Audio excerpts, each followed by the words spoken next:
মুখ্যমন্ত্রীর মিয়া মন্তব্য নিয়ে বিধায়ক খলিল উদ্দিন মজুমদারের প্রতিক্রিয়া। আসামের মুখ্যমন্ত্রী সব জাতি ধর্মের মুখ্যমন্ত্রী, কিন্তু মুখ্যমন্ত্রী যেটা মিয়া লইয়া আলোচনা করতো ইন্ডিয়ান রিস্টার্ট হইয়া 5 টাকা হইলে 60 টাকা দিও এবং নাম হাঁটার লাগে বুটো কষ্ট মিয়া হলরে দিতা হইয়া তাই ভিডিও কনফারেন্সে কইছেন এবং আমরা বিভিন্ন চ্যানেলের মধ্যে দেখছি, বিভিন্ন মিডিয়ার থ্রুতে দেখছি।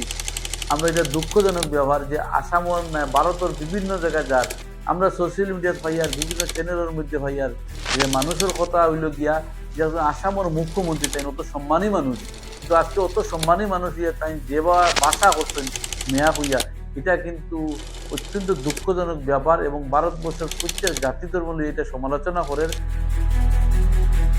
আলগাপুর কাটলিছড়া বিধানসভা কেন্দ্রের কংগ্রেস টিকিট প্রত্যাশী বর্তমান বিধায়ক খলিল উদ্দিন মজুমদার অবশেষে মুখ্যমন্ত্রীর মিয়া মন্তব্য নিয়ে মুখ খুললেন। আসামের একজন মুখ্যমন্ত্রী তাই এই ধরনের আলোচনা কিভাবে করেন এবং এটা গভর্নমেন্টের ইনলিগেল জিনিস তাই হচ্ছে। আজকে আইনের ঘরে কিন্তু এটা নাই। আজকে সুপ্রিম কোর্টের একটা ল আছে। গতকালকে আমরা রেল স্টেশনে আমরা রক্ষীপুর দেওয়ার সময় একটা স্টেটমেন্ট দেবো যে সুপ্রিম কোর্টের একটা কাগজ পর্যন্ত আছে, যদি কোনো তাই গভর্নমেন্টও আজকে মুখ্যমন্ত্রী গভর্নমেন্টও আছেন বহুত মানুষের ডরাইয়া কিংবা এফআইআর দেন না, কিন্তু জেনারেলি এটা আইনে হয়েছে কথা যদি এইরকম কোনো ভাষা ইউজ করেন যে আসামের ডিজিপিএ কেস করতো এটার উপরে। এক সাংবাদিক সম্মেলনে তিনি বলেন, অসমের মুখ্যমন্ত্রী অত্যন্ত মর্যাদাপূর্ণ পদে থেকেও যেভাবে মিয়া সম্প্রদায়কে উদ্দেশ্য করে মন্তব্য করছেন তা অত্যন্ত দুঃখজনক ও নিন্দনীয়। এবং চিফ সেক্রেটারি ওইটার উপরে এফআইআর করতে এটা আইনে হয়েছে, কিন্তু আজকে আইনের কথা কেউ মানেন না। আইন দিয়েও অসম্মানী হওয়ার এবং বিশেষ করে ভারতের প্রত্যেক জাতি ধর্ম মানুষকে এটা অসম্মানী হওয়ার এই যে ভাষা উল্লেখ করতেন, আমরা মুখ্যমন্ত্রী হয়ে এই ধরনের ভাষা আপনি না করার লাগি এবং বিশেষ করে অন্য অন্য স্টেট থেকে আমরা যে সোশ্যাল মিডিয়ার বিভিন্ন চ্যানেলের মধ্যে আমরা হইয়ার এটা আমরা লজ্জিতই দিই। মুখ্যমন্ত্রীর বক্তব্য, মিয়ার রিস্কায় উঠলেই 5 টাকার জায়গায় 4 টাকা দিন। এই ধরনের ভাষা শুধু একটি সম্প্রদায় নয়, বরং ভারতবর্ষের সমস্ত মানুষকে অপমান করার শামিল বলে মন্তব্য করেন তিনি।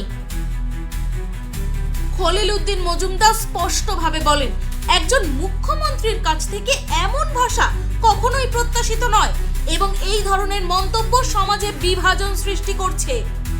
তিনি মুখ্যমন্ত্রীকে উদ্দেশ্য করে বলেন, আপনি একবার নিজের মন্তব্যগুলো নিজে শুনুন এবং পরে তা সংশোধন করুন। তার স্টেটমেন্টটা আপনি নিজে শুনুন, শুনিয়ে আপনি ওটা সংশোধন হওয়ার ব্যবস্থা করুন। মেয়ারে চাপাইয়া রাখতে ওটা মেয়ারে চাপাইয়া নিতে একটা মুখ্যমন্ত্রী হওয়া মানেনি হচ্ছেন আপনি আজকে 5 টাকার বাড়া 60 টাকা দিয়েও মেয়ারে দুঃখ দিতাম এবং আমি বুট খাটার লেগে হয়েছি।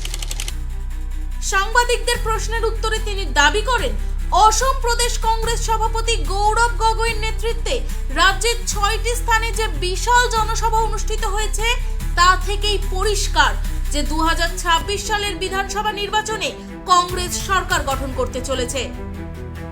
বিধায়ক খলিলের দাবি, কংগ্রেসের ক্রমবর্ধমান জনসমর্থন দেখে মুখ্যমন্ত্রী আতঙ্কিত হয়ে পড়েছেন, যার ফলেই এ ধরনের উস্কানিমূলক মন্তব্য সামনে আসছে। তিনি আরো বলেন, 2026 সালে কংগ্রেস সরকার গঠিত হলে উচ্ছেদ, এসআর সহ জনগণের যাবতীয় মৌলিক সমস্যার স্থায়ী সমাধান হবে।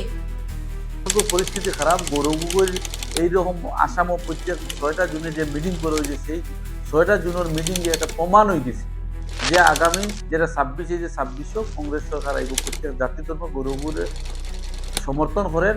এই কারণে আমরা আশাবাদী যার মুখ্যমন্ত্রী বর্তমান পরিস্থিতির উপরে মুখ্যমন্ত্রী বড় কথা আসামের মাঝে যদি গৌরব গগৈর নেতৃত্বে ইলেকশন হয় যে মুখ্যমন্ত্রী দেখা যায় 26 সরকার বিজেপি সরকার কোনো মতেও আইতে পারে না, কংগ্রেস সরকার আইতে। এই কারণে মুখ্যমন্ত্রী যেটা ভাষা ব্যবহার করা লাগে সেই ভাষা ইউটিলাইজ। বক্তব্যের শেষে খলিল উদ্দিন মজুমদার দৃঢ় আশা ব্যক্ত করে বলেন, তিনি শতভাগ নিশ্চিত 2026 সালে অসমে কংগ্রেস সরকার আসবেই। হাইলাকান্দি থেকে আবুল কালাম লস্করের রিপোর্ট, ভয়েস 365 বাংলা।